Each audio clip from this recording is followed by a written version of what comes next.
আমার নাম ইকবাল হোসেন। আমার বাড়ি লাঙ্গলবন্ধ বাক্সরাই। আমার আব্বা নাম হলো হাজি সাহেবউদ্দিন মেম্বার। আমি একজন ব্যবসায়ী। আমার বিরুদ্ধে ষড়যন্ত্র করতেছে সেলিম, মুক্তার, মাসুদ, শিপন, ছাত্র সমাজের। এখানে ডেতার ব্যবসায়ীরা গ্যাঞ্জাম হয়েছে। আমার ছোটো ভাই স্থানীয় রানিং মেম্বার। এলাকার জনগণ আইসে বলছে ডেতার বাধা দিতে গেছে আমার ভাইয়ে। যার পর আমার ভাইয়েরা বিএনপির নাম ভাঙ্গিয়া মারধর করছে। কিন্তু আমরা বিএনপির সাথে আমার সাথে কিছু অনেকে তারপরে বলতেছে মডেল গ্রুপের মাংস বিতরণ করছে পরিষদের চেয়ারম্যান সাহেব আছে আর এলাকার লোক আছে। আপনারা সরজমিন জিজ্ঞাসা করবেন। যদি আমার ভাইয়া মাংস হলে বা বিএনপির লোক কিছু হইতে তো আমাকে বিচার প্রশাসনের মাধ্যমে যে আমরা মান্য নেব। যদি বিএনপির লোক আমাকে কিছু হইতে বা মাংস লিয়া যদি কিছু হইতে আমাকে সাথে তাহলে আমরা মান্য নেব। যে কোনো সময় আমরা রাজি প্রস্তুত প্রশাসনের কাছে যাইতে। সরজমিন আইয়া তদন্ত করেন আপনারা। আর আমাদের মান সম্মান মারার জন্য এরা বিভিন্নভাবে বলতেছে মাংস লিয়ে গেঞ্জাম হয়েছে, আমরা বিএনপির এইটা করছি সেইটা করছি। এইটি কোনো কথা না, আপনারা সরজমিন আইয়া তদন্ত করে দেন।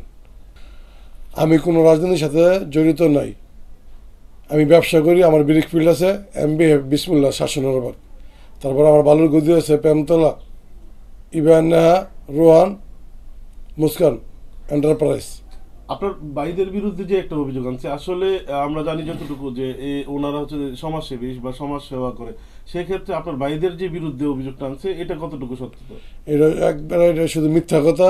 ঠিক আছে, আপনারা সরজমিনে দেখবেন। আমার ভাইয়েরা কোনো মাদক ব্যবসায়ী না। আমার ভাই হলো মেম্বার। আরেক ভাই ব্যবসা করে দোকান আছে আমাদের সাথে। আমার ব্রিক ফিল্ডের মালিক মাটির ব্যবসা করে। মিথ্যা মাদকের ডিলার হইলো সরজমিনে খবর নেন। আপনার তদন্ত মাদকের ডিলার কার? আমরা নাকি হেরা? এটা আপনার সাংবাদিক হয়ে গেছে প্রশাসনের কাছে। আমরা বিচার চাই। তারা কারা কারা?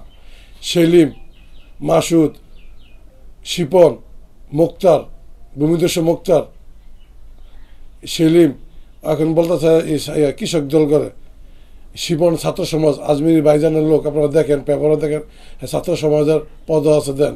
আর আমি কোনো পদ না, আমরা কোনো রাজনীতি করি না। দেখেন যদি দেয় তার কোনো রাজনীতি আমরা করি, আমরা শুধু ব্যবসা করি। আমরা আমার ভাই রানিং মেম্বার এই হিসাবে যাইতে পারে। আমার বোনও মেম্বার, আমার বাবা ছিল মেম্বার। আমরা এলাকার মধ্যে খবর নেবেন আমরা কি করি। আমরা যদি মাদক ব্যবসা করি তাহলে আমাদের পুলিশে ডিবি র্যাব আমরা হয়তো বিচারছে আমাকে ধরে নিয়ে যাবে।